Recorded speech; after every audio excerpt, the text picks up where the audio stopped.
contrato de fiducia encontramos las siguientes características. Este es un contrato bilateral.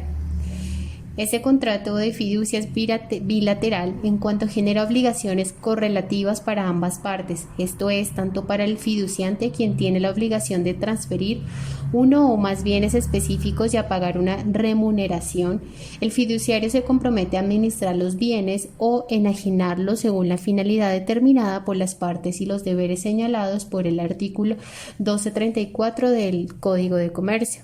Segundo, es un contrato oneroso. Este es un contrato oneroso ya que se debe a que las partes ostentan cargas prestacionales recíprocas, así el fiduciante pierde su derecho de dominio sobre la cosa dada en fiducia, ya sea temporal o de manera permanente, mientras se cumple la finalidad, pero gana con la satisfacción del cumplimiento de la finalidad querida y el fiduciario se beneficia con la remuneración pagada por su gestión. Tercero, es un contrato conmutativo.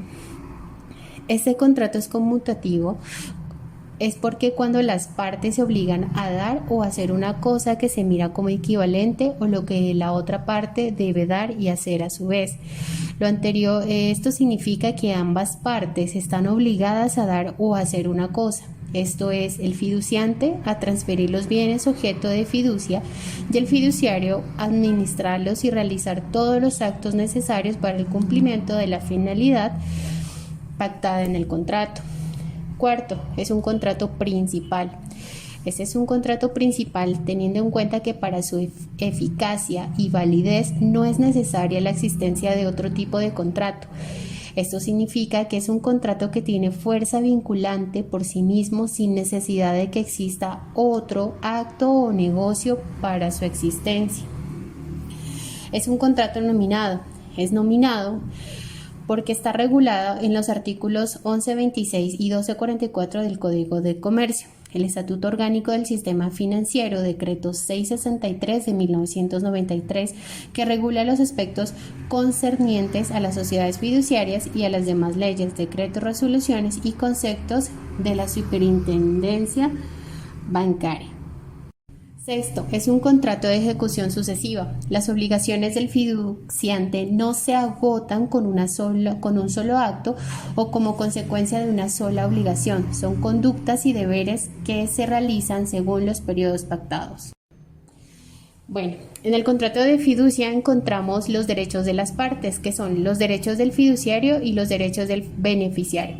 En los derechos del fiduciario, los más relevantes son la remuneración pactada en el contrato señalada por disposición legal. El pago por la remuneración pactada al fiduciario puede ser en dinero o en especie, este último siempre y cuando no se trate del mismo bien constituido en el patrimonio autónomo objeto de fiducia. En el momento de cumplirse con el contrato se deben valores por concepto de remuneración. El fiduciario puede ejercer el derecho de retención.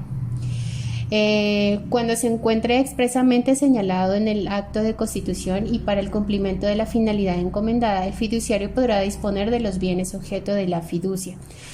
El fiduciario también tiene la posibilidad de renunciar a su gestión por los hechos pactados en el acto de constitución y de no haberse pactado las causales contempladas en el artículo 1232 del Código de Comercio. Derechos del beneficiario. Los derechos del beneficiario se encuentran señalados en el artículo 1235 del Código de Comercio y podemos mencionarlos así. El beneficiario es en últimas quien goza de los frutos y la finalidad buscada a través del contrato de fiducia mercantil. Tiene la posibilidad de exigirle al fiduciario que cumpla con sus obligaciones y la facultad de iniciar acciones de responsabilidad contra el fiduciario en caso de extralimitación en sus funciones. También goza de la posibilidad de iniciar acciones tendientes a anular los actos realizados por el fiduciario dentro de los 5 años siguientes a que tenga conocimiento de los hechos con la correspondiente devolución de los bienes dados en fiducia. Cuando el fiduciario no ejerza sus funciones de protección a los bienes, el beneficiario tiene la facultad de oponerse o no iniciar acciones tendientes a prevenir medidas judiciales. Buenas noches.